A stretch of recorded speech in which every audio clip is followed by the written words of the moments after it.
Senhor, que nós possamos encontrar luz, a Tua luz na nossa escuridão, que nós possamos encontrar a Tua vida, Senhor, na nossa morte, que nós possamos encontrar as Tuas riquezas nas nossas pobrezas, que nós possamos encontrar, Senhor Deus, Tua graça em nosso pecado, que nós possamos encontrar alegria no nosso sofrimento, Senhor, e que Teu nome seja glorificado.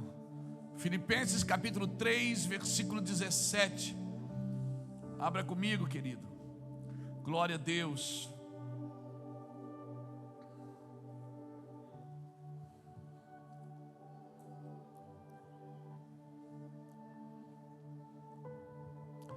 Filipenses 3, 17.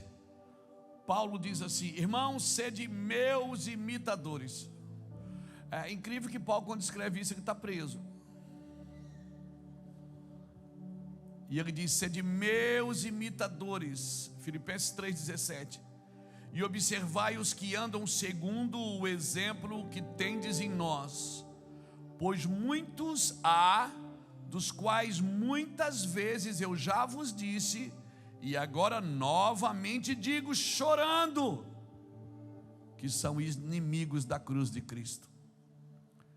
O seu fim é a perdição, o seu Deus é o seu próprio ventre, e a sua glória é a vergonha. Só pensam nas coisas terrenas, mas a nossa pátria está nos céus, de onde esperamos o Salvador, o Senhor Jesus Cristo, que transformará o nosso corpo de humilhação para ser conforme o seu corpo glorioso, segundo o seu eficaz poder, de sujeitar também a si todas as coisas. Aleluia, glória a Deus. Obrigado, Senhor, pela Tua palavra. Estava meditando nesse texto hoje, irmãos. Hoje, na realidade, já lá, quando a gente estava numa cidade aqui no Brasil, em Campo Grande, Deus começou a falar sobre os inimigos da cruz. E talvez essa não seja uma boa palavra para pregar Dia das Mães, né? Dia das Mães a gente devia estar falando, né? Minha mãe, a rainha do lar. Eu não é? Mas pronto, já festamos, já oramos. Mas é muito bom a gente deixar claro que nós precisamos continuar. Amém? Não permita, irmãos, que nada roube você do propósito de Deus. Nada roube você do propósito de Deus. E é interessante que Paulo, ele escreve em Filipenses no capítulo 3, no versículo 12 em diante, um pouco antes desse versículo que eu li, que ele diz assim: olha, eu não digo que eu já tenha alcançado, mas uma coisa eu faço: eu esqueço das coisas que ficaram para trás e avanço para aquelas que estão diante de mim. Eu prossigo para o alvo, para alcançar aquilo que porque fui alcançado por Cristo. Paulo está dizendo isso. E prossigo para o alvo, pelo prêmio da soberana vocação de Deus em Cristo Jesus. Pelo prêmio da soberana vocação de Deus em Cristo Jesus. Vocação é aquilo que você nasceu para ser, aquilo que você é. Você tem a sua vocação. Você recebeu de Deus uma vocação. E no latim, interessante que vocação, a palavra vocação, ela vem de vocateo, que quer dizer voca é palavra e tel é Deus. Então, quando Paulo diz: fique na vocação em que foste chamado, fique, né, segundo a vocação de Cristo. A palavra vocação vem de vocateo, que quer dizer voca, palavra, tel, Deus. Então vocação é a palavra de Deus para a sua vida. Então, quando o Senhor diz, Paulo diz, fique na vocação em que fosse chamado, ele está dizendo, fique na palavra que Deus te deu um dia. Você recebeu uma palavra de Deus. Fique no vocáteo de Deus, fique na palavra de Deus. Não é porque mudou as circunstâncias, você vai mudar a sua vida. Mudou as circunstâncias, mas não muda. Você não pode mudar a palavra de Deus porque mudou as coisas ao seu redor, porque as coisas estão transformando ao seu redor. Não é isso. Não faça isso, porque mudou as coisas, eu vou mudar também as minhas a minha forma. Não. Você tem que entender que você não vive num mundo onde você tem que se encaixar nele. Você vive num mundo a qual o mundo que você pertence,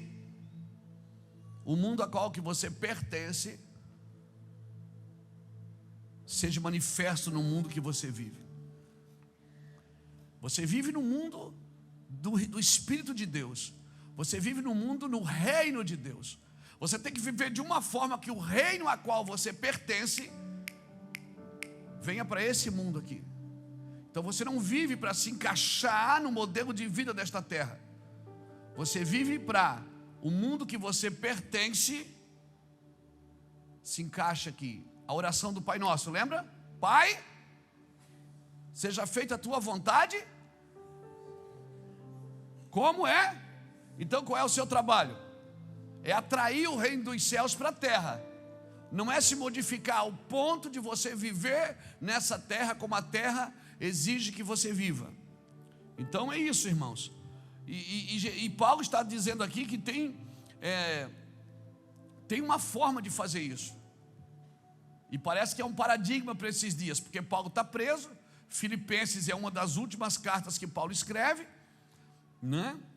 E ele está lá dizendo: sede meus imitadores. Quem é que quer imitar o cara que está preso? A gente quer imitar o cara que está em evidência, que o seu ministério está bombando, que ele tem tantos seguidores. Então esse cara é digno de ser imitado. Um cara que está preso por causa da sua fé, ou está sendo subjugado por causa da sua crença, ele não é digno de imitação. Esse cara tem que converter. Ontem em casa à noite, já perto da hora de dormir, a gente estava assistindo um filme, aquele filme antigo, Coração Valente. Lembra? Que no final, aquele William Wallace, que é uma história real, da libertação da Escócia, ele estava sendo aberto no meio e o cara dizia para ele: só fala misericórdia, pede misericórdia, beija o selo real aqui e está tudo certo, você vai ter uma morte rápida. E ele esboçou o que queria falar, daí o cara disse: o prisioneiro quer falar alguma coisa. E ele deu um grito: liberdade. Vou falar em inglês: freedom. Te mete comigo.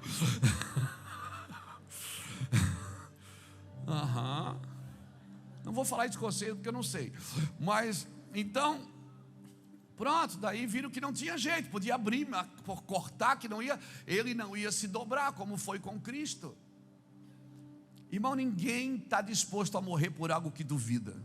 Você só morre pelas suas convicções. Amém? Por isso o Espírito de Deus, ele veio habitar em você para gerar as convicções do céu na sua vida, ao ponto de você querer ser morto por isso. Morto é morto. Você tem que perder a sua vida por amor de mim, senão você não é digno de mim, diz as Escrituras. Aleluia. E a Bíblia diz que tem pessoas que não entendem isso, eles se tornam então inimigos da cruz. Por que inimigos da cruz? Porque o seu destino, o seu Deus é o ventre, ou seja, só pensa em si mesmo. São inimigos da cruz. O seu Deus é o ventre, só pensa nas coisas terrenas e a sua glória e a vergonha. Só pensam em enriquecer, em prosperar. Está errado isso, irmão? Claro que não. Quem me vê falar assim só num texto, sem contexto, como pretexto, não. Quem me vê falar assim pensa que eu não gosto de riqueza, que eu não gosto de vida boa, que eu não gosto de ter as coisas. Eu não sou franciscano, quero deixar claro aqui para vocês. Eu acredito que o homem é digno do seu salário. O homem que trabalha, ele pode morar bem, ele come bem, ele tem que ter recurso, porque se você é bom, se você tiver dinheiro, você fica melhor. Mas se você é mau, se der dinheiro para você, velho, aí é um problemão. Por quê? Porque se você é mau e tiver sucesso, você vai pisar em todo mundo. O problema não é o dinheiro, o problema é o coração. O dinheiro não desvia você, desde que seu coração seja bom. A fama não desvia você, o sucesso não desvia você, desde que você tenha uma causa para isso. Se você tem uma causa para o sucesso que Deus te deu, o sucesso não vai te desviar.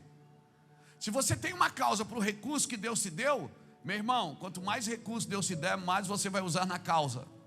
Amém? Então não tenha medo de ter. Se você não quiser ter, dá para nós. Mas se você quiser, Deus é poderoso para fazer mais do que pedimos e do que pensamos. Agora tem um propósito para isso. Então, inimigos da cruz são esses, Paulo disse. Ele disse: olha, tem muita gente que é inimigo da cruz, que o seu Deus é o seu próprio ventre, só pensa em si mesmo. Tudo que ele vai fazer, ele quer saber quanto ele vai ganhar. Tudo que ele vai fazer, ele quer saber se ele vai se dar bem, né? É a lei do Gerson. Tem que levar vantagem em tudo. Então, só pensa nas coisas terrenas. Sua glória será a vergonha. Porque o fim de uma pessoa assim que só pensa em si mesmo, irmão, é solidão. Ninguém quer andar com gente que só pensa em si mesmo. Ninguém compartilha com gente que não é coletiva, que não tem uma mentalidade coletiva, que não tem um coração coletivo, que não toca as pessoas. E é interessante que essa palavra aqui, inimigo, em Filipenses, inimigo da cruz, como Paulo disse aqui: pois há muitos usado, as quais muitas vezes eu já disse, e agora eu falo novamente chorando. Paulo está dizendo: eu já falei sobre esse assunto com vocês, Filipenses, mas agora eu vou falar de novo, porque eu acho importante. Tem muitos inimigos da cruz, que eles vão tentar seduzir você, porque você olha para o cara, tudo que você faz dá certo, né? Aí você faz tudo certinho e não dá certo. Aí vem o cara, vive uma vida toda enrolada e dá tudo certo para ele. Aí você começa a medir, você começa a dizer: meu Deus, Deus ama é ele, não é eu. Só que ele não é o aferidor de medida para a sua vida. O aferidor de medida é Deus. Deus não mandou você se comparar com ninguém. Porque tem gente, irmão, que ele está prosperando, mas está prosperando para a sua própria derrota. É como vender uma mercadoria mais barato do que você pagou. Quanto mais você vende, mais prejuízo você tem. E tem gente que é assim, só cresce. Mas está crescendo, irmão. Câncer também cresce. O crescimento não é o aferidor de medida de Deus. Crescimento não é a aprovação de Deus. Amém? Porque às vezes para Deus te aprovar, Ele tem que tirar um pouco do que você tem, porque o que você tem está te roubando dele. Vai tirar, vou ficar pobre, vou embora dessa igreja, é hora de levantar e sair agora. Não, eu só quero dizer, porque Deus, você não pode ter nada que te rouba de Deus, meu amigo. Deus não te deu nada para te tirar dele. Tem coisas que a gente tem que perder para poder achar. Aquele que perder a sua vida por amor de mim, achá-la-á, diz a Bíblia. Não sou eu que estou falando, é a Bíblia. Tem coisas que você precisa perder para saber que aquilo não tinha valor na sua vida. Você estava a sua sintonia de valor, vamos dizer assim, equivocada. Tem coisas que eu não posso ganhar, eu preciso perder, a Bíblia é clara. Aquele que não perder a sua vida por amor de mim, não é digno de mim. E é tão interessante que essa palavra que Paulo fala aqui, inimigos da cruz, essa palavra inimigos, ela vem da palavra ectros, que quer dizer detestável, hostil, pessoas que estão em inimizade com Deus pelos seus pecados. É o mais amargo inimigo do governo de Deus, é isso que está dizendo. Um cara que é inimigo da cruz, ele tem como princípio de vida sempre se desviar do governo de Deus. Porque Deus precisa tratar da gente para nos abençoar, irmãos. Não é só abençoar. Deus não coloca recurso em saquetel furado. Deus não vai dar. A pior coisa que pode ter para um homem é ele ter sucesso numa coisa que Deus não aprova. A pior coisa que pode ter um homem é ele ter dinheiro sem caráter. Ele vai bater em todo mundo, vai pisar em todo mundo. Deus precisa tratar do nosso coração, da nossa vida. E a ordem, irmão, a ordem ainda é a mesma. Mas pastor, fala a verdade, ser crente não é fácil. É fácil, gente? Claro que não. Alguém prometeu vida boa para você? Jesus disse: vem para a igreja que eu vou te dar casa nova, carro novo, promoção. Não, mas ele prometeu uma coisa: eu estarei com você todos os dias da sua vida, até a consumação dos séculos. Ele prometeu companhia, não foi coisa, irmão. É que a gente muitas vezes é treinado até de púlpito a ter coisas sem a companhia. Se Deus der e for embora, está legal. Ele não precisa ficar não, mas se ele der um presentinho já está legal. Amém? Você já foi em festa de criança e você levou um pacotão grande, chegou lá, a criança abriu, era um pijama? E ela olha e diz: eu não quero, eu quero brinquedo. Não é assim? É a mesma coisa com Deus. Quem abre o pacote e vê que não era aquilo que queria, quem é que se comporta assim? Criança. Porque a linguagem de criança é essa: se você dá, você me ama. Se você proíbe, se você não dá, você não me ama. Por isso nós não podemos ser mais meninos levados por qualquer vento de doutrina, meu irmão. E a Bíblia diz que se o herdeiro for um menino, de nada ele difere de um escravo, ainda que ele seja senhor de tudo. Gálatas capítulo 4 diz isso. O herdeiro é um menino. Você já viu criança? Se você partir e deixar uma herança para o seu filho, ele só tem 6 anos, 7 anos, ele pode assumir a herança? Não pode, é dele, mas ele não pode. Ele tem que ir primeiro, para depois assumir. Com Deus é a mesma coisa. Não se dá herança para criança. Para criança se dá presente. Herança se dá para filho adulto, filho maduro. Tem uma herança na eternidade para você e nós não estamos insistindo na fila do presente.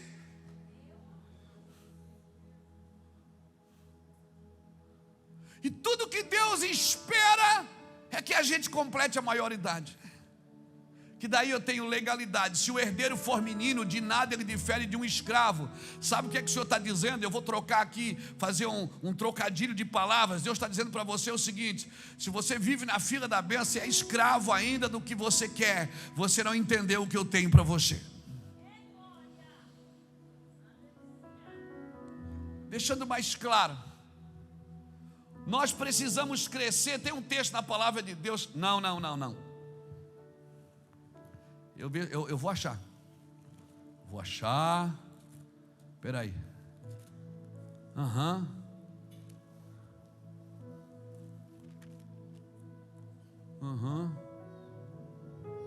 Espera aí, já vou. Aqui. Achei. Aleluia. Gênesis capítulo 21.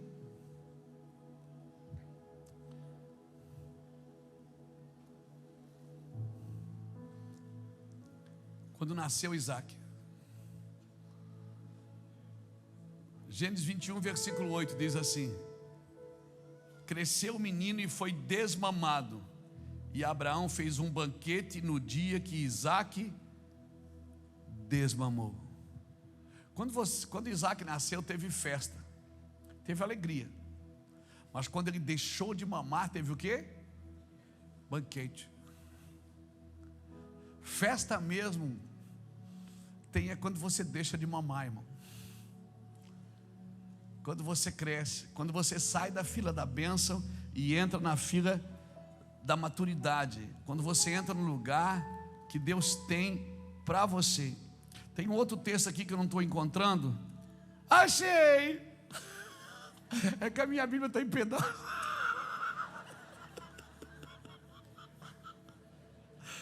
A minha Bíblia está que nem eu, está em pedaços. Gênesis 25 e o verso 5. Olha aí, que coisa linda. Abraão deu tudo que possuía a Isaque, mas aos filhos das concubinas que tinha deu Abraão, e ainda em vida separou-os do seu filho Isaque, enviando-os para o Oriente. Era comum a bigamia, era comum eles terem várias esposas, e por isso tinham vários filhos, mas tinha um que era o herdeiro, que era o legítimo. Para aquele ele deu tudo, para o outro ele deu presente. A minha pergunta é: você quer presente ou você quer tudo?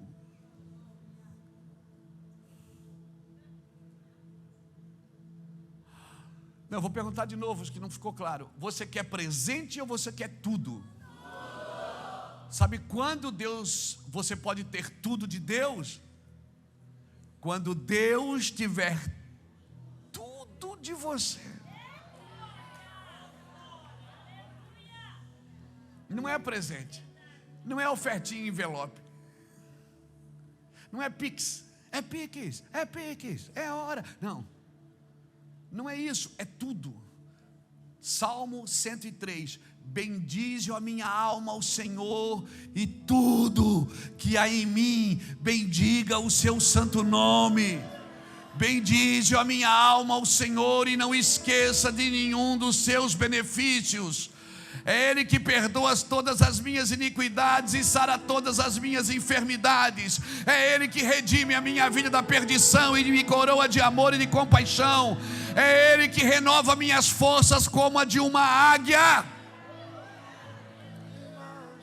Não adianta presente, não adianta uma campanha não, filho. Escuta, não adianta campanha de 7 dias, 21 dias, 40 dias. Ela é legal para treinar você, mas ela não vai te beneficiar a curto prazo.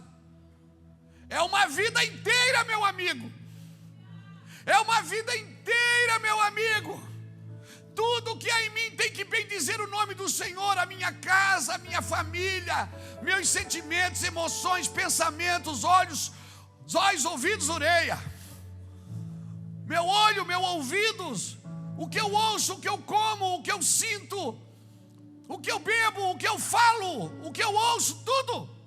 E aí, se eu entendo isso, para aquelas discussões. Pode ouvir música do mundo? Pode beber? Pode fazer isso, pode fazer aquilo. Quando eu entendo que tudo que há em mim bendiz o seu santo nome, pronto. Não preciso mais ficar discutindo essas coisas, porque eu tenho um padrão de vida. Meu padrão de vida é esse, não vai me desviar. Então entenda isso, querido. Se você quer servir a Cristo, se você quer vir só à igreja, glória a Deus, 3 cultos domingo. Se você quer ser a igreja,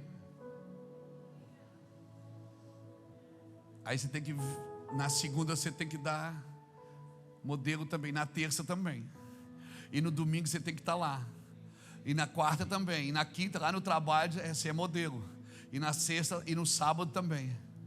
Se você quer vir ou quer ser, porque Deus vai com você até onde você quiser. Irmão, Deus vai com você até onde você quiser. Deus coloca você nesse rio, é você que caminha no rio. Se você quer água nos atelhos, fica com água nos atelhos. Se você quer água nos joelhos, fica com água nos joelhos. Se você quer água nos lombos, então ande, vai andando. É que nem na praia, vai na praia, você decide que se você entra, uma hora a água vai vir aqui, você vai ter que decidir, eu continuo ou eu volto. O problema é que se você continua, você tem que tirar o pé do chão e deixar que as águas te levem. E com Deus não é diferente. Deus não pode controlar você se você ainda estiver no controle. Deus não pode conduzir você se você quiser conduzi-lo. Deus não pode usar você se você quiser usá-lo. Não pode, irmão, a ordem ainda é a mesma. Mateus 10, 34 ao 39. Eu duvido você botar aqui na tela. Mateus 10, 34 a 39, fica comigo. Duvido. Mateus 10, 34 ao 39, bota aqui.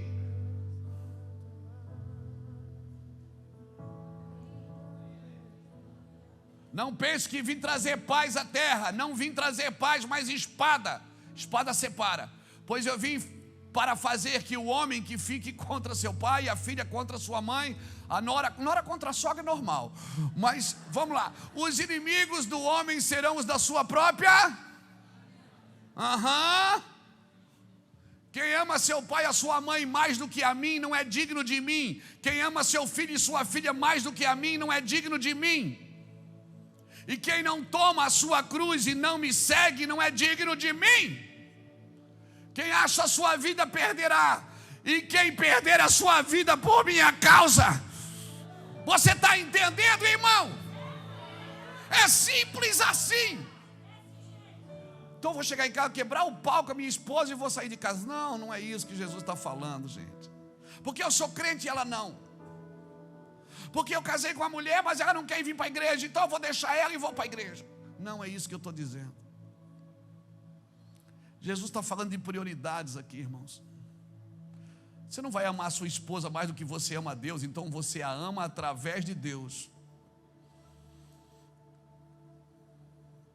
Você não pode amar nada mais do que a Deus. Não pode? Não, não pode. Mas eu quero, então esse não é seu lugar.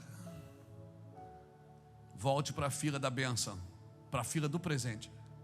Talvez você ganhe alguns presentes, mas eu te garanto, quando você desembrulhar, você não vai gostar.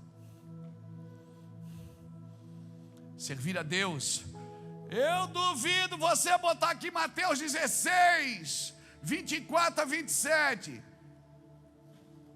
Mateus 16, 24 a 27, para todo mundo ler. Vamos lá, hoje é a escolinha.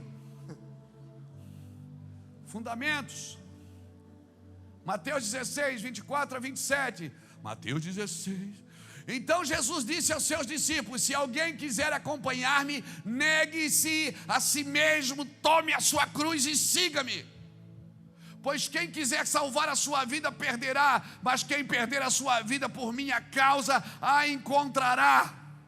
Pois que adianta o homem ganhar o mundo inteiro e perder a sua alma? Ou que o homem poderá dar em troca da sua alma? Olha o 27. Pois o Filho do Homem virá na glória de seu Pai com os seus anjos, e então recompensará a cada um de acordo com o que tenha feito. Você quer presente ou recompensa?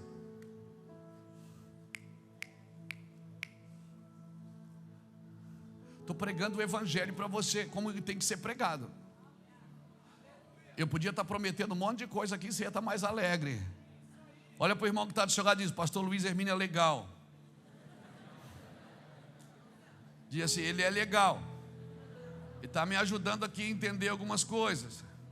Diga: eu não estou gostando muito, mas é isso aí que tem que fazer mesmo. Eu duvido você botar aqui Lucas 9, 23 e 26. 23 a 26. Lucas 9, 23 a 26. E depois já prepara Lucas 14, 25 a 35.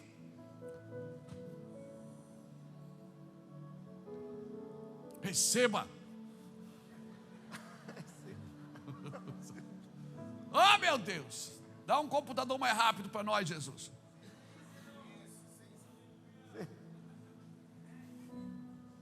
Lucas 9, 23 a 36. É 23 primeiro.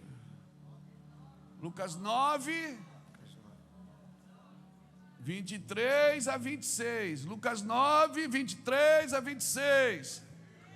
Jesus dizia, aleluia. Jesus dizia a todos: se alguém quiser acompanhar-me, negue-se a si mesmo, tome diariamente a sua cruz e siga-me. É só para você não achar que está só num versículo. Está em todo o evangelho. Vamos lá.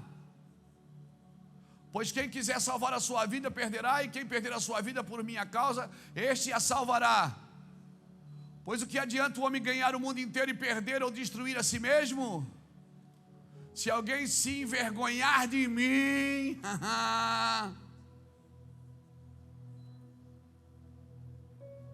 com a Bíblia escondida para ninguém ver, né?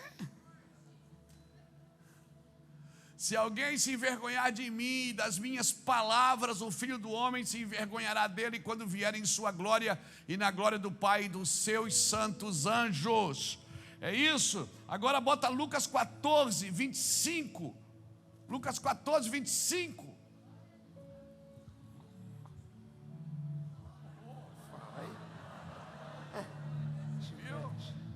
Viu como é que é? Uma grande multidão ia acompanhando Jesus. Uma multidão. Olha aqui. Multidão atrás dele. Voltando-se para ela, disse: se alguém vem a mim e ama o seu pai, sua mãe, sua mulher, seus filhos, seus irmãos e irmãs e até sua própria vida, mais do que a mim, não pode ser meu discípulo.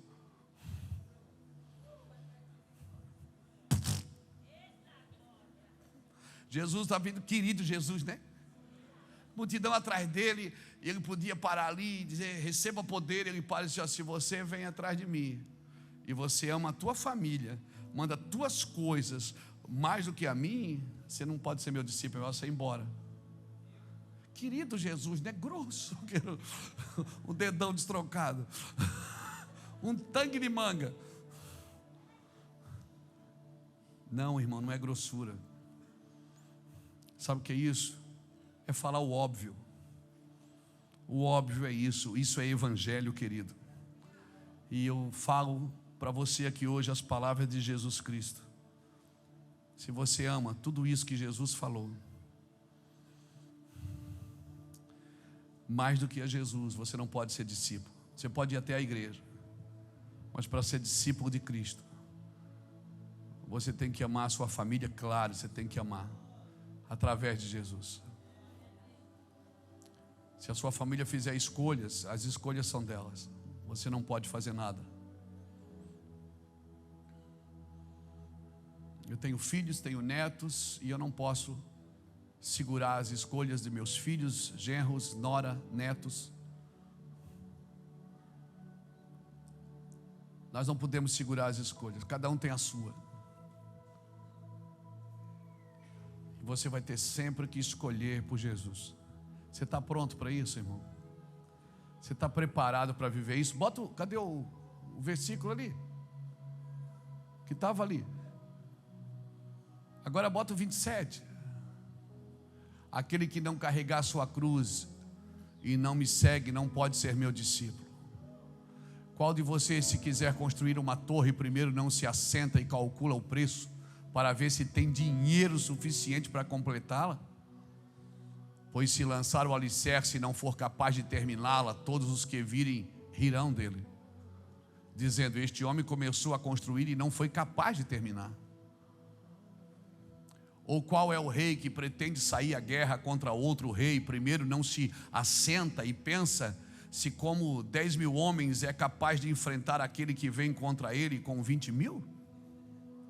Se não for capaz, enviará uma delegação enquanto o outro ainda está longe e pedirá um acordo de paz.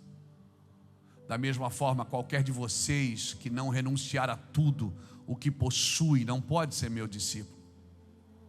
O sal é bom, mas se ele perder o sabor, como restaurá-lo?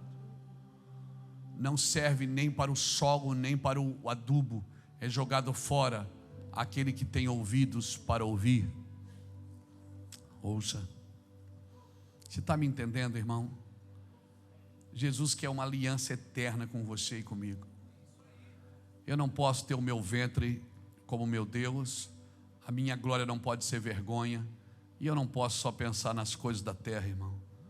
Diga comigo: começo, diga meio, diga fim. Irmão, começo, meio e fim. O começo é o caminho, o meio é a verdade, mas o fim é a vida.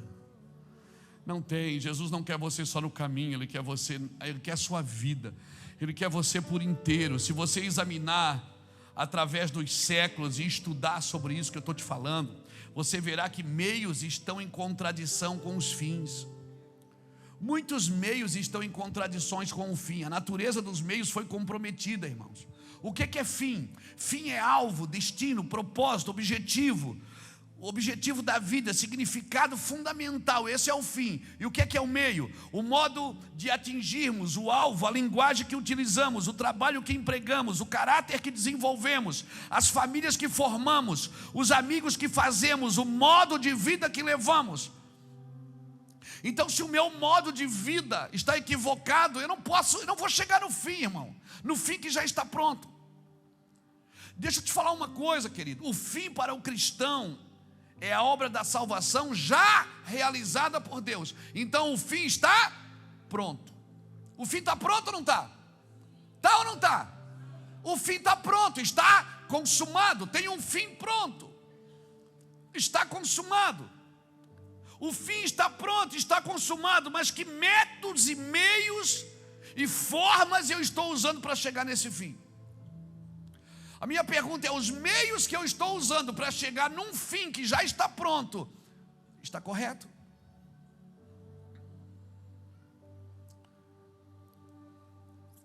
Hoje nos púlpitos é ensinado às pessoas como ganhar dinheiro. A igreja que começou, ela ensinava as pessoas a renunciar.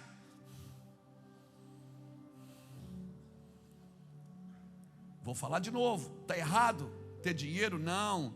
Tem gente que diz, o dinheiro é do diabo. Não é do diabo. Quer ver o diabo? Fica sem dinheiro para você ver. Aí você vai ver o diabo. O cara sem dinheiro, ele não pensa. Deixa eu te falar uma coisa.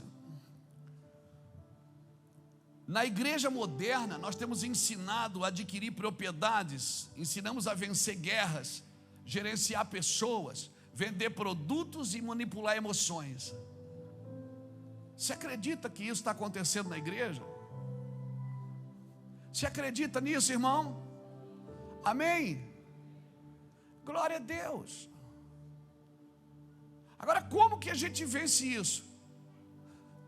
Nós temos um modelo de vida de alguém que nasceu, viveu e chegou no fim do seu propósito e disse para mim, está pronto. Jesus é o meu modelo, querido. O meu modelo de filho, o meu modelo de amigo, o meu modelo de Senhor, o meu modelo de Salvador, o meu modelo de amor. Muitas vezes nós estamos em descompasso com o caminho de Jesus. E como eu disse, eu não queria falar isso. No dia das mães, o pastor vem e diz que tem que amar Jesus mais do que a mãe. Tem. Porque se você amar Jesus mais do que sua mãe, do seu pai, você vai servi-los, e vai honrá-los, e vai abençoá-los, mas não vai perder a sua fé por causa disso. Muitas vezes irmão, muitas vezes nós estamos em descompasso com o caminho de Jesus, e muitas vezes até estamos vivendo de uma forma que blasfema contra os caminhos de Jesus. Irmãos, o reino de Deus, a mensagem é uma só. Mateus 4,17, Jesus passou a ensinar, arrependei-vos porque está próximo o reino de Deus. Então, mediante essa palavra, eu acredito que o evangelho que está sendo ministrado nesses dias, eu não sei quanto a você, mas de uns 3 meses para cá, de uns 6 meses para cá, talvez um pouco menos, talvez 4, rapaz, eu tenho sido mexido por Deus. Eu saí desse café ontem aqui, azucrinado. Eu saí do café de pastores aqui ontem, debaixo de uma carga de responsabilidade no meu espírito. É como se Deus estivesse dizendo assim, ó, eu estou aumentando o nível de responsabilidade no seu coração. Nós precisamos ser reconcebidos, reordenados, reconfigurados em direção à cruz. Nós precisamos desesperadamente, qualquer coisa, em qualquer lugar que você esteja vivendo ou servindo ou trabalhando, você precisa ser reconfigurado, reordenado, e não sei nem se existe essa palavra, reconcebido. Nós precisamos voltar a olhar para a cruz em tudo aquilo que nós falamos, porque não substitua o reinado de Deus pela soberania humana. Não substitua, irmãos.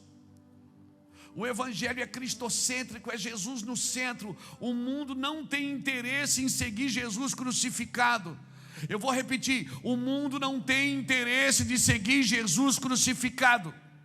Ele só tem interesse de servir Jesus que ressuscitou, ok, mas que alimenta, que multiplica alimento, Jesus que beneficia, os benefícios da cruz. Sabe da história da ressurreição, mas não desfruta dela. Você percebe uma coisa, ninguém antes da cruz se converteu. Jesus dizia, eu prego para que vocês ouvindo não ouçam, e não entendam, e não sejam perdoados os vossos pecados. Ninguém se converteu antes da cruz, porque ninguém podia se converter antes da cruz, porque quem se converte sem cruz, se converte ao benefício e não à eternidade. Tem benefício demais, mas o fim é a eternidade. Por isso o benefício do meio não pode justificar o fim. O fim é a eternidade com Cristo. Amém? Amém, irmão? Às vezes nós temos até muita devoção na boca para fora, meras repetições, mas nós precisamos. Se tem algo que o mundo é bom em fazer com a sua vida, é fazer as coisas dar certo na sua vida. Métodos que funcionam. O problema é que nesse transcurso de fazer tudo que funciona, o que acontece? Tem muita coisa funcionando que parece que está tudo certo, mas não está, irmãos. Não está, querido. Pessoas são mortas, povos empobrecidos, casamentos destruídos, crianças abandonadas, ministérios corrompidos, líderes desviados, nações desviadas do propósito de Deus. E todo mundo caminhando, eu vou para Canaã. Nós precisamos entrar num lugar de ser reconfigurados, de olhar para a cruz, de ser crucificado com Cristo, de pedir: Cristo, me crucifica. Querido, deixa o pastor Luiz falar uma coisa para você com todo o temor do coração e com muito cuidado, porque eu vivo nesse momento. Eu estou vivendo nessa época que muitas vezes a gente condena. Mas deixa eu te falar uma coisa: diga não a todo caminho que transgride o evangelho de Jesus. Diga não a todo caminho que transgride o evangelho de Jesus. O mundo convida você para aproveitar a vida, então aproveite. Talvez você tenha 50 anos, 60 anos de vida. A Bíblia fala que alguns por sua robustez chegam a 80, mas depois disso é canseiro e enfado. Então aproveita a vida, você tem 80 anos para aproveitá-la. Manda fogo, aproveita, isso mesmo. Gasta, passeia, faz tudo que você puder, porque a tua vida vai acabar ali. Ou você resolve viver agora, porque tem gente que pensa, porque a gente é crente, porque serve a Deus, porque é pastor, porque está com o microfone na mão, pensa que a gente não faz nada, que a gente não diverte, que a gente não é alegre. Não, pensa que a gente não é bacana, pensa que a gente não é legal, pensa que a gente não gosta de coisas boas, pensa que não, coitado, né? Que vida miserável essa de pastor. Não, irmão, é legal. Eu gosto de ser pastor, eu não estou aqui reclamando, não. Eu amo ser pastor. Se eu não fosse crente, eu queria ser pastor. É bom demais servir a Deus. Eu estou feliz da vida servindo a Deus. Vou dormir alegre, acordo contente, porque estou servindo, faço o que eu gosto, ainda vivo para isso e ganho para isso. Eita poder! Aleluia! Ganho mais do que eu mereço, do que eu preciso. Eu não estou reclamando, irmãos, eu estou dizendo que essa vida precisa ter um propósito. Não aceite as mesmas ofertas que Jesus rejeitou, meu amigo. Não aceite as mesmas ofertas que Jesus rejeitou. Hoje Satanás tem adotado os mesmos métodos que Jesus rejeitou. Quais são os métodos? Garantia de poder, influências, domínio e sucesso a todo custo. Ou melhor, a qualquer custo. Por favor, cristão, não aceite as ofertas que Jesus um dia rejeitou. O que Jesus faria no nosso lugar? Essa obra ela tem que ser feita do jeito de Jesus, não debaixo da oferta do diabo. Quer prosperar? Prospera, mas tem um jeito certo. Quer viver bem? Viva, mas tem um jeito correto. Essa obra ela tem que ser feita do jeito de Jesus, não debaixo de oferta do diabo. Não deixe que o sistema dite a forma que você deve seguir Jesus. Não é a terra que dita a forma de seguir Jesus, é o céu, irmãos. É o céu que ensina você a viver na terra. Não é a terra que te ensina a viver na terra. A terra não pode curar a terra. Então a sua matemática ela não pode, a sua multiplicação ela não pode ser matemática, ela precisa ser profética. Você está enriquecendo, você está prosperando, você está feliz. É isso mesmo que Deus tem para você? É lícito o que você está fazendo? É correto o que você está fazendo? Porque, cara, se você tem que enganar pessoas para prosperar, isso não é de Deus. Se você tem que mentir para vender, isso não é de Deus. Se você tem que enganar para fazer, isso não é de Deus, não, mas é estratégia de venda, não. A Bíblia chama de mentira. E o pai da mentira, a mentira tem pai.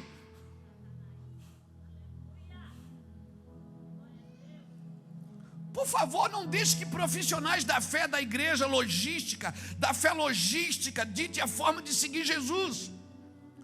A fé não é logística. A fé que Deus te deu não é para adquirir coisas, é para suportar pressões. Quando passares pelo fogo, não te queimarás. Quando atravessares o mar, não te afogarás. Quando os rios transbordarem, não te submergirão, porque eu sou contigo para te guardar. Fé não é para conquista, é para suporte, é para suportar. Aleluia.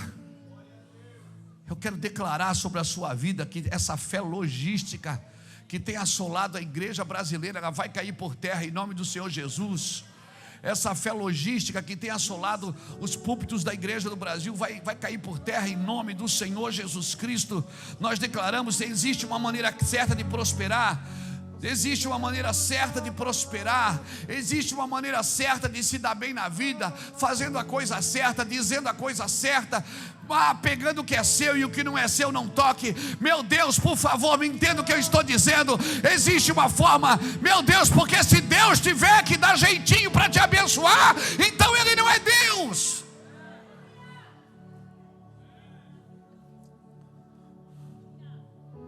Deus não precisa de jeitinho.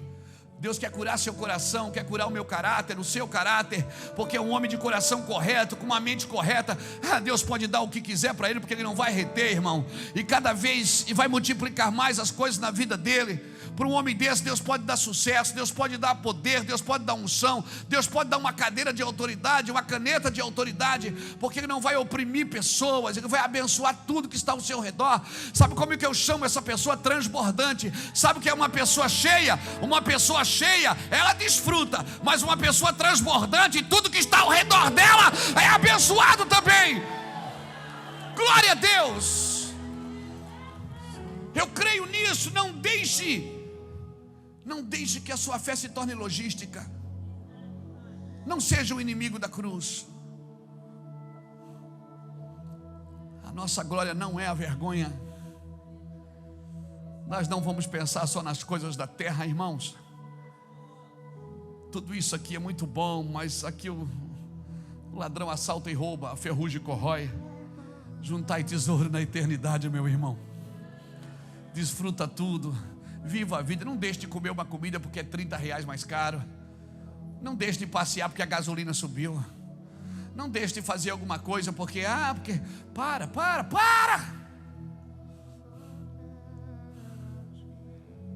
Não seja avarento, mas seja um homem responsável. Saiba que o que Deus te deu não é nada comparado ao que Deus tem.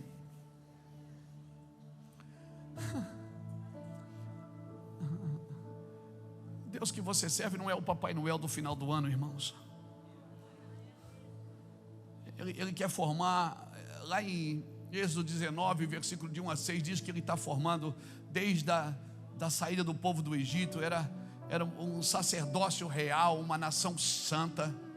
É interessante porque Deus diz isso para o povo no pé do monte.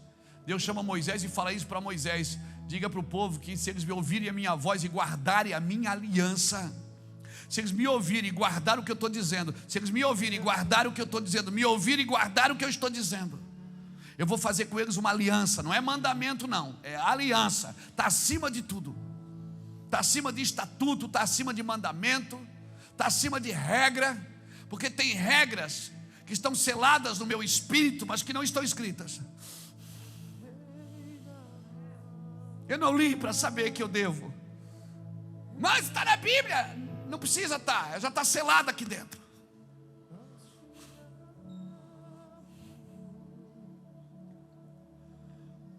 Se vocês ouvirem a minha voz e guardarem a minha aliança, vocês serão a minha nação santa, o meu sacerdócio real.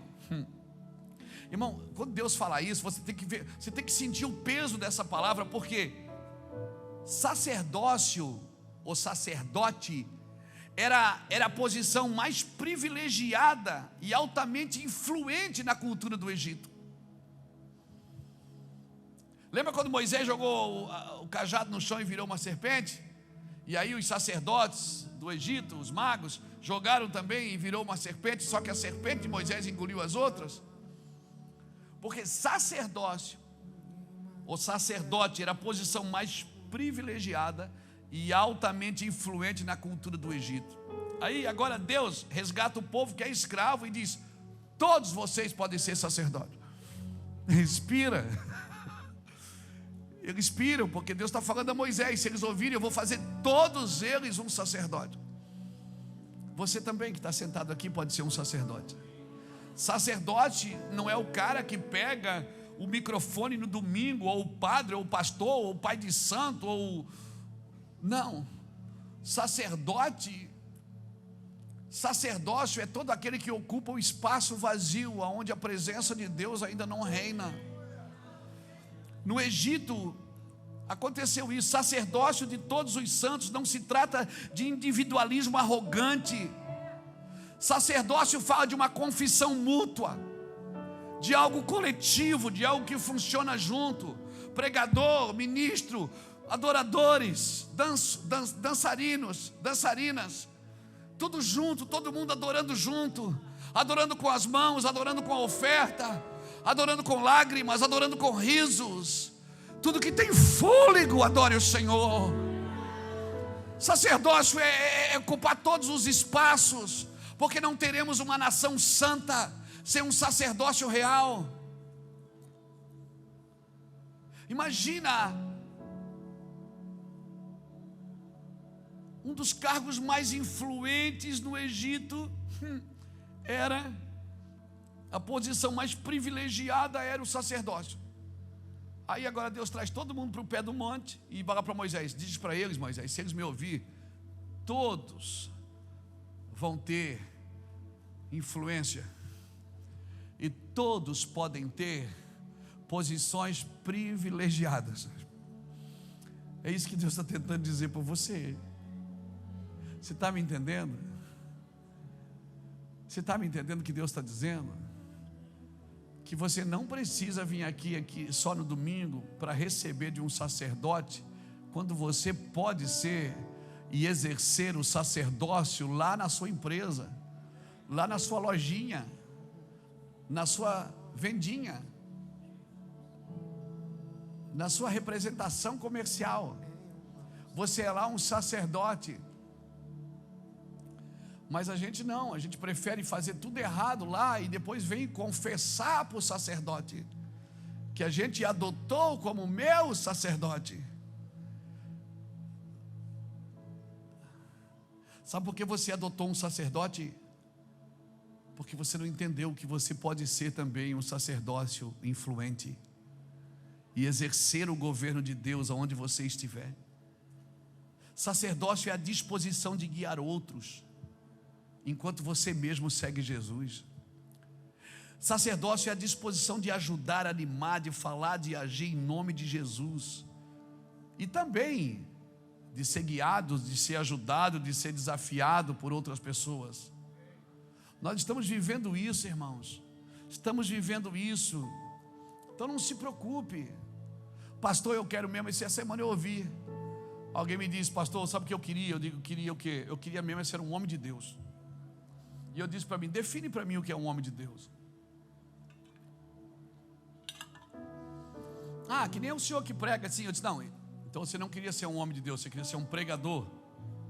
Não, queria ser um homem de Deus. Eu digo: não, o que é um homem de Deus? Como nós podemos conhecer um homem de Deus? Quais são as suas marcas? Quais são as marcas de um homem de Deus? Um homem de Deus, irmãos, não é aquele homem que realiza milagres extraordinários. Até porque Jesus deixou claro em Mateus 7, 22 e 23, Jesus advertiu claramente que muitos naqueles dias diriam: Senhor, Senhor, nós não profetizamos em Teu nome nós não expelimos demônios, em Teu nome nós não fizemos muitos milagres. Então Jesus irá: apartai-vos de mim, porque eu não vos conheço. E se você achar que um homem de Deus é aquele que só pratica milagres, o que fará de João Batista? Que João capítulo 10, versículo 41 diz: o que dizer de João Batista, que não fez nenhum milagre, mas tudo o que ele disse era verdade?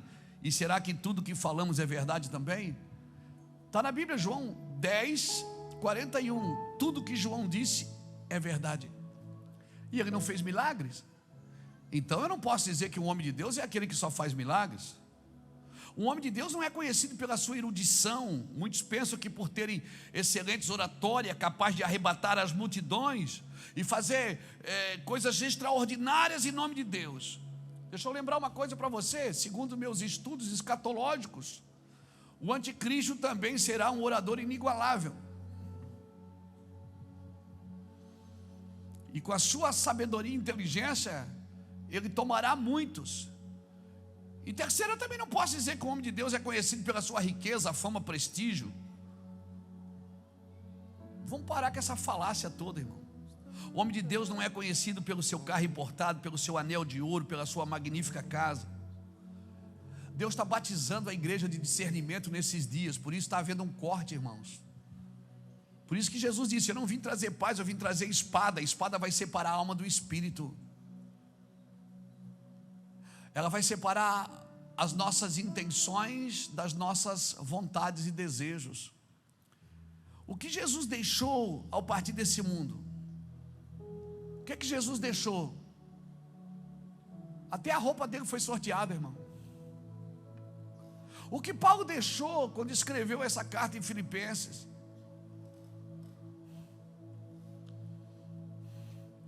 O que Paulo deixou, irmãos? Paulo deixou quando foi decapitado por Nero. Deixou casa, riquezas, bens. Por favor, eu não estou dizendo que você não pode deixar nada para os seus filhos, não é isso, me entenda. Quando eu falo de uma coisa, eu não estou dizendo que a outra está errada. Eu estou dizendo que a gente sai da simetria de Deus e começa a tomar lados. A gente substitui coisas espirituais por coisas materiais, quando a gente pode viver na simetria de Deus, crescendo na graça e no conhecimento. A gente pode viver na terra atraindo o céu. A gente pode ser um homem humano e um homem espiritual, ou vivendo uma espiritualidade humanizada, ou humanizando a espiritualidade. Pelo contrário, irmãos, muita gente não deixou nada, eles morreram pobres. Mas até hoje nós falamos do nome dessas pessoas. Jesus é o quê? O Rei dos Reis, o Senhor dos Senhores. Paulo deixou pelo menos 13 cartas que são lidas e estudadas em todo canto do mundo. Homens sobrenaturais. O apóstolo Paulo, em sua primeira carta a Timóteo, eu queria que você abrisse lá agora, que eu vou entrar aqui um pouquinho, só um pouquinho. Paulo escreveu a Timóteo, na sua primeira carta, no capítulo 6.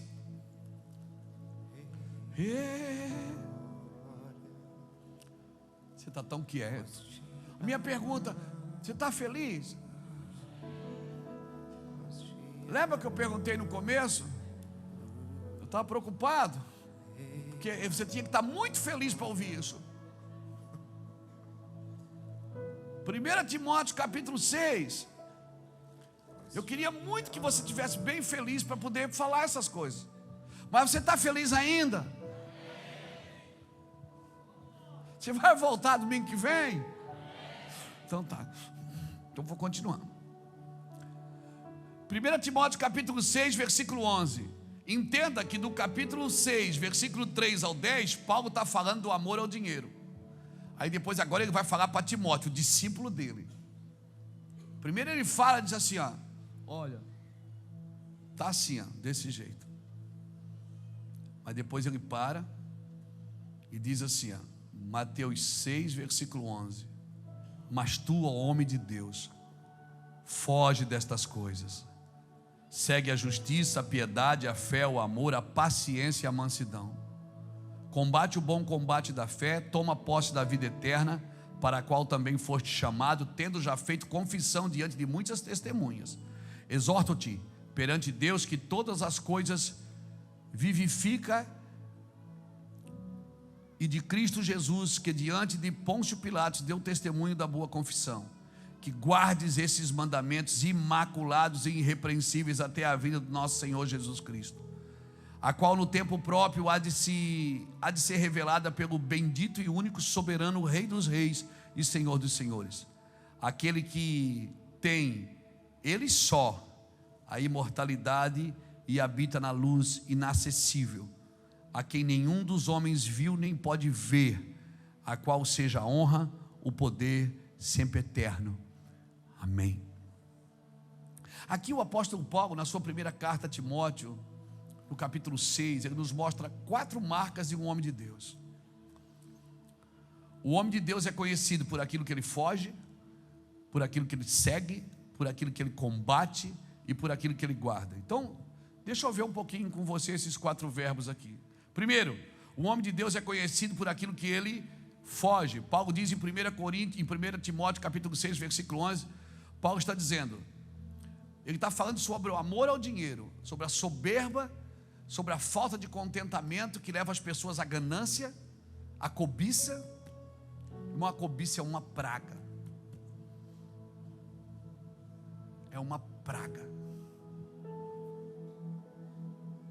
Paulo está dizendo, foge destas coisas. De que coisa eu devo fugir? Eu devo fugir da fama? Meu irmão, se ela está me roubando de Cristo, eu devo fugir dela sim.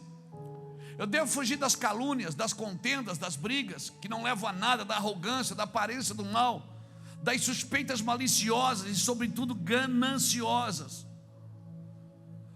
Paulo está falando aqui de recurso. Ele está dizendo, olha, tem muita gente que está amando o dinheiro e está se perdendo na soberba, na cobiça, está levando essa pessoa à cobiça, porque ela está presa a isso, porque o amor ao dinheiro é a raiz de todo o mal. Veja bem, dinheiro não é do diabo, é o amor a ele, irmãos. Quando você coloca prioridade nisso, você põe um selo de prioridade nisso, então agora você se perde. Quantos homens de Deus que profissionalizaram o seu ministério, a sua empresa, os seus negócios, começaram bem e infelizmente terminaram mal. Irmão, um homem de Deus não é apegado às coisas materiais, ele não ama dinheiro, ele ama o Senhor, e ele sabe que tudo que ele tem é para servir o que ele faz. Ele pode ter carrão, lancha, pode ter de tudo, irmão, fica rico. Por favor, deixa eu profetizar. Viu? Você quer? Pensa que eu não sei. Deixa eu profetizar, eu quero declarar que Deus vai prosperar a sua vida, que você vai ter para você, para os seus filhos, para os filhos dos seus filhos, e você vai viver para ver a prosperidade da 3ª e 4ª geração da tua família, em nome de Jesus Cristo. Deus vai te levar para lugares ilustres, Deus vai dar sucesso para você, Deus vai te deixar conhecido e influente, e você vai ser o melhor no que você faz, em nome do Senhor Jesus. Para quê? Para quê, pastor? Para você servir a Deus com o que Deus te deu. Porque você vai entender que Deus só tem um propósito para te dar dinheiro, para você ser provisão para quem não tem. Deus só tem um propósito para te deixar famoso, para você ser voz para quem não tem, para você poder defender pessoas que não conseguem se defender, para você ser justo com quem é injusto, para você ser correto no meio da corrupção. Então, se Deus está te levantando, irmão, fica tranquilo, não vende essa unção, por favor, não se perca no caminho, por favor. Foge dessas coisas. Foge. Então o homem de Deus quem é? Aquele que foge disso. Ele foge daquilo que tenta roubar ele de Deus. Muitos homens e mulheres são escravos de Mamon, prostram-se diante desses ídolos e naufragam em tudo que fazem. São escravos de Mamon, irmãos. Mamon tem que pedir esmola para você. Eu quero declarar que Mamon vai pedir esmola para você, em nome de Jesus. Alguém já disse isso: aquele que serve a Deus por dinheiro certamente pode vir a servir o diabo por um salário melhor. Segunda coisa, um homem de Deus é conhecido por aquilo que ele segue. 1 Timóteo capítulo 6, versículo 11. O que é que Deus falou? O que é que Paulo falou para Timóteo? Segue a justiça, segue a piedade, Timóteo, segue a fé, segue o amor, segue a constância, segue a mansidão. Um homem de Deus, ele foge do pecado e segue a justiça. Ele foge da injustiça, mas busca aquilo que é justo. Você está me entendendo, irmão? Fuja da vida promíscua, fuja da vida impura, segue a piedade, foge da incredulidade, segue a fé. Como é que eu fujo da incredulidade? Quando você começar a perceber que a sua mente está duvidando de Deus, que a sua mente não acredita mais no sobrenatural, que você agora, você está muito, sabe, muito carnal, muito lógico. Irmão, a fé não é lógica. Irmão, a fé não é lógica, por favor. Quando você perceber que você está muito carnal, que você está muito carnal, que eu estou falando não é você só praticar imoralidade, não. Carnal é você não acreditar mais em Deus, você acredita mais na sua carne, na sua força, na força dos seus braços. E você não consegue servir a Deus na sua força, irmão. Foge desse estilo de vida inconstante. Segue a constância. Foge desse destempero emocional e segue a mansidão. Outra coisa que um homem de Deus é conhecido, ele é conhecido por aquilo que ele combate. O que é que você combate na vida? Vai dizer que você não tem uma lutinha. Não, se não tem uma lutinha, fala comigo no final, eu tenho umas 20 para te dar aqui. Todo mundo tem que ter uma lutinha. E ela tem nome.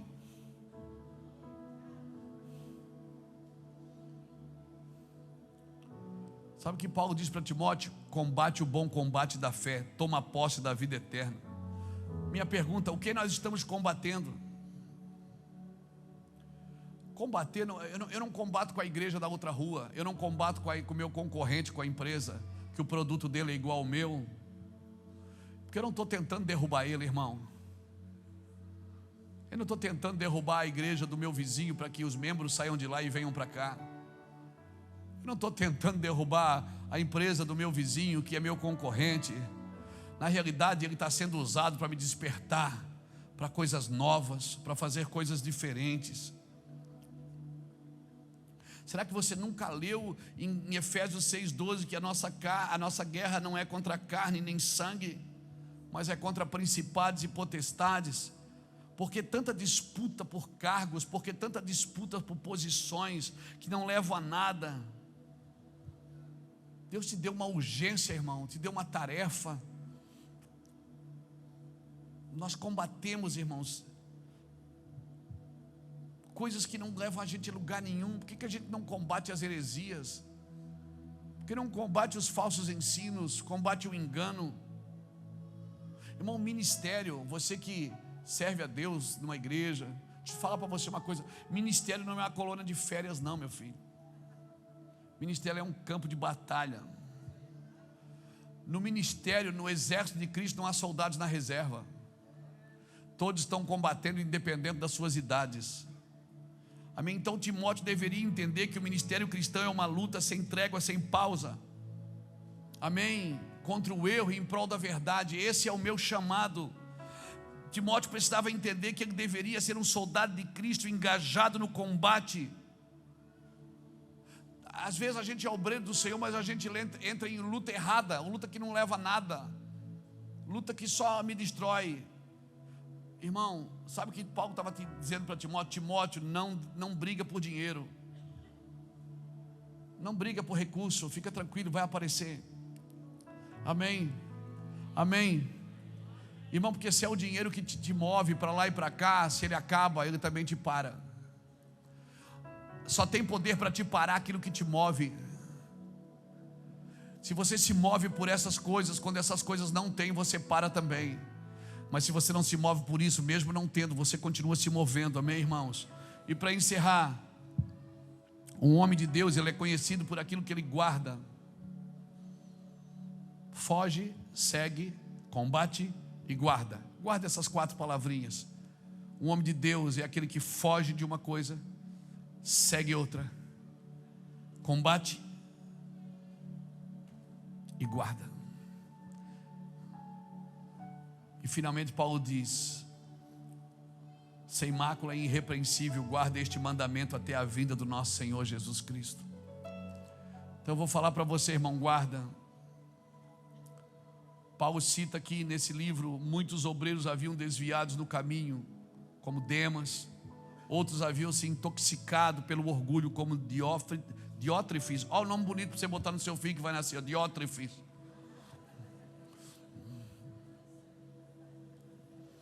Não tem nenhum Diótrofes aqui não, né, irmão? Não, só o que falta.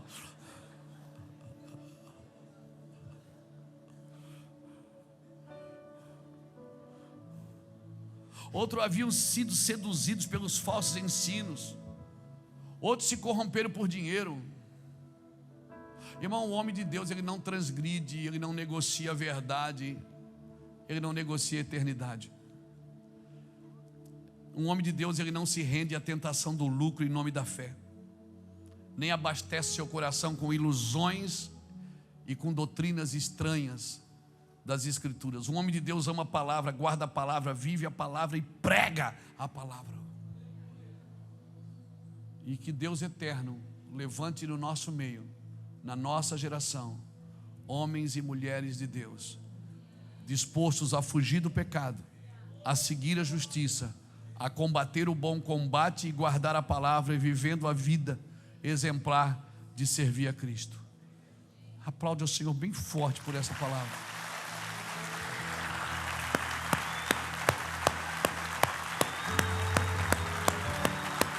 Eu quero isso para a minha vida.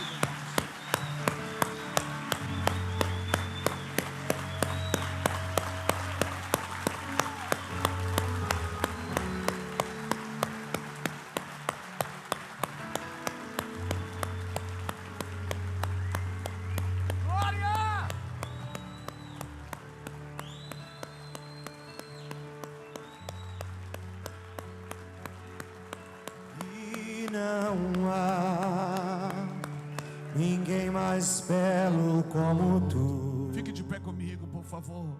E não há ninguém mais belo como tu.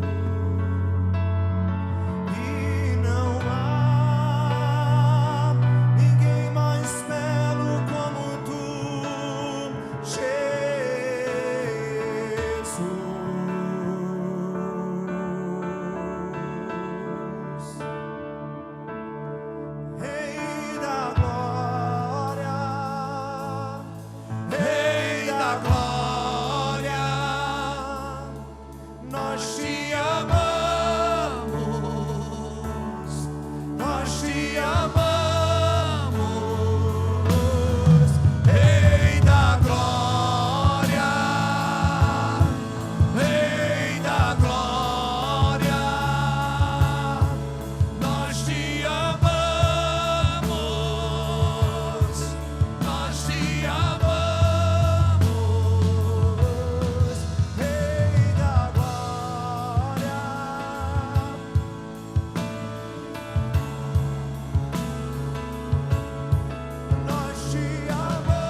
somos inimigos da cruz, amém? Nós somos homens de Deus. Nós vamos fugir do pecado. Vamos fugir. Se percebe que Deus não manda você enfrentar, Ele manda você fugir. Ele não manda você dar uma de bonzão lá e dizer, pode vir que aqui é forte. Não. Ele manda você fugir. Ele manda você fazer como José fez. Sai, deixa a toalha na mão, foge. Foge, irmão. O homem de Deus ele é homem de Deus porque ele foge, não é porque ele enfrenta. Ele é homem de Deus porque ele guarda, porque ele combate e porque ele segue. Não é porque ele é perfeito. Você percebe que tudo que eu falei para você, os 4 verbos, é sempre de alguém que está em movimento, fugindo, perseguindo, combatendo e guardando. É gerúndio, irmão. É ando, endo e indo.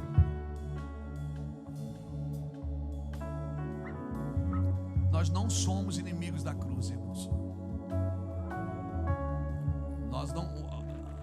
Deus não vai ser. A nossa glória não vai ser a vergonha. O nosso Deus não vai ser o ventre. Eu quero desafiar você a sair do seu lugar, vir aqui à frente, para a gente orar e terminar. Eu queria, assim, que você saísse daqui carregado. Ontem eu senti um peso de glória na hora que eu falava aqui aos pastores. Hoje eu sinto uma coisa diferente. Eu sinto um peso como que chama? De confronto? Não seria. Um peso de rejeição dessa palavra.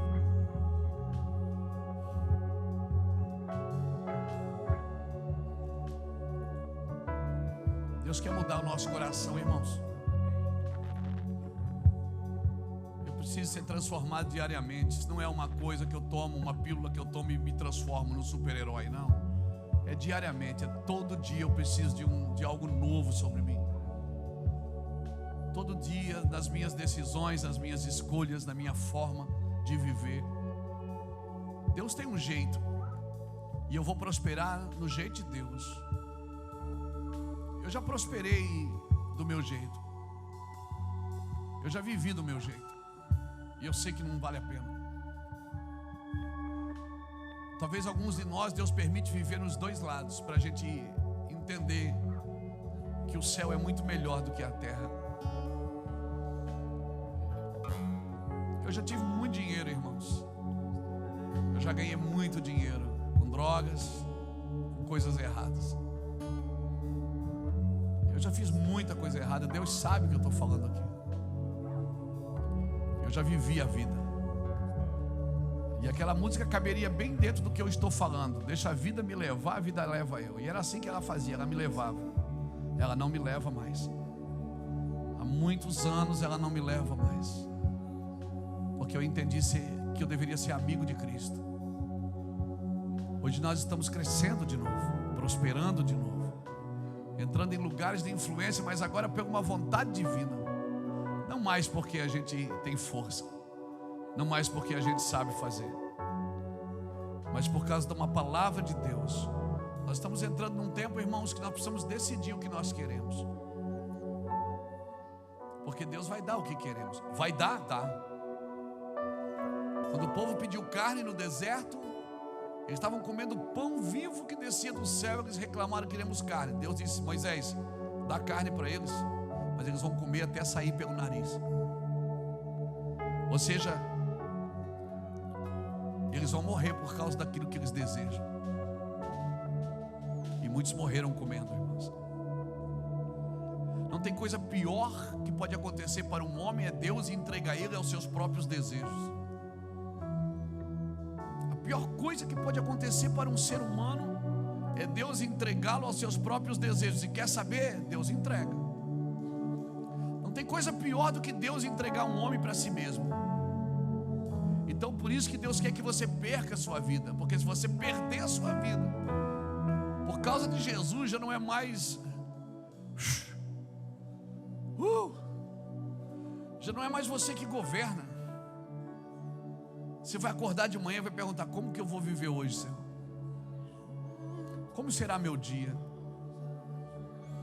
Como eu vou reagir às ofensas? Como eu vou reagir à insegurança? Como eu vou reagir ao meu medo? Como eu vou reagir às perseguições, às minhas defesas? Como que eu vou usar minhas defesas, Senhor? Bom, todo dia é uma labuta, cara. Amanhã você vai acordar de manhã de novo, vai ser outra luta. Mas o choro pode durar uma noite, mas a alegria ela sempre acorda com você, irmão. Você vai estar lá de manhã e Deus vai estar lá com você. E tem lugares que Deus vai levar você, é só você e Ele. Ninguém pode fazer nada por você, Ulisses, é só você e Ele. Tem lugar que é só Deus e você e mais ninguém. Porque é ali que Ele derruba o nosso orgulho. É ali que Ele mostra a gente para a gente mesmo. É nos piores momentos da vida que as minhas melhores mensagens nasceram. Nos piores momentos da vida que eu tive mensagem para pregar para vocês todo domingo. Nos dias do coração mais partido, mais difícil, é que as mensagens fluíam, que as pessoas pensavam: meu Deus, esse cara deve ter orado a noite inteira para falar isso. Não, chorou a noite inteira. Entenda isso. Tem uma dor que Deus causa em você que ela te cura. É a dor que nos cura. Só que aquele que faz a ferida,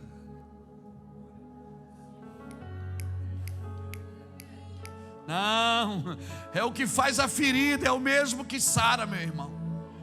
Coisa boa é cair na mão de Deus, porque Ele sabe onde toca em você. Por isso que quem cria os filhos de Deus não é o diabo, é Deus. E se estás sendo disciplinado, se Deus está te levando na parede, estás sendo disciplinado, sabe por quê? É porque tu és filho. Tu não és bastardo, tu és filho. Porque Deus cuida dos filhos. Deus não trata dos evangélicos, Deus trata dos filhos. Deus sara os filhos, não é os evangélicos. Os evangélicos vão na igreja no domingo e na segunda voltam para as suas vidas normais. Mas os filhos não. Os filhos estão representando a sua presença em todos os lugares que estão. Os filhos pensam na missão. Os filhos cooperam com Jesus. Os filhos fazem o que vê o pai fazendo. Então eu quero declarar para você que assim será na sua vida. Deus vai se revelar de uma forma tão paterna na sua vida, tão paterna, que você nunca mais vai correr da cruz. Você vai correr para a cruz de uma forma sobrenatural. Quer saber? Ninguém matou Jesus, não. Ele disse: ninguém tira a minha vida, eu a dou. Ninguém matou Jesus, porque ninguém precisa matar aquele que já está morto. Pai, nós queremos declarar sobre essa geração, uma geração com uma fé forte, uma geração com uma fé fortalecida, uma geração missionária com uma fé sólida, uma geração de lágrimas, se for preciso, de sangue. Pai, em nome do Senhor Jesus Cristo, eu quero declarar uma geração forte na fé, uma geração que não vai para a igreja negociar contigo, uma geração de amigos de Jesus, não inimigos da cruz. Amigos de Jesus, não inimigos da cruz. Esse é o tema dessa mensagem: amigos de Jesus e não inimigos da cruz. Eu declaro que você é um amigo de Jesus e não inimigo da cruz. Receba poder de Deus sobre a sua vida, sobre a sua casa. Seja um homem de Deus, uma mulher de Deus. Fuja, guarde, combate, persiga. Não desista nunca. Mesmo que você seja incapaz. Se você ainda não é capaz, seja simplesmente leal. Porque a vida eterna é dos leais, não são dos capazes, dos capacitados. Não são. A vida eterna é dos leais. Seja leal, porque Deus vai te capacitar, vai te dar a sabedoria sobrenatural, vai te dar o dom de adquirir riquezas. Eu quero declarar o dom de adquirir riqueza sobre a sua vida. Eu declaro Deuteronômio capítulo 8 sobre a tua vida. Lembra-te de todo o caminho que eu te fiz passar pelo deserto para te humilhar, para te fazer chorar, para te deixar ter fome, para depois te dar um maná que tu ainda não conheces, para que tu saibas que nem só de pão vive o homem, mas de toda a palavra que sai da boca de Deus. E quando prosperares na terra da tua promessa, não digas: foi a minha mão, foi o meu braço, foi a minha sabedoria, foi a minha inteligência. Não, antes te lembrarás que é o Senhor teu Deus que dá-te dom de adquirir riquezas. Antes te lembrarás que foi o Senhor teu Deus que te deu esse dom de adquirir riquezas. Obrigado, Jesus, pela tua palavra. Aplauda o Senhor bem forte, irmão. Solte júbilos de alegria. Glória a Jesus.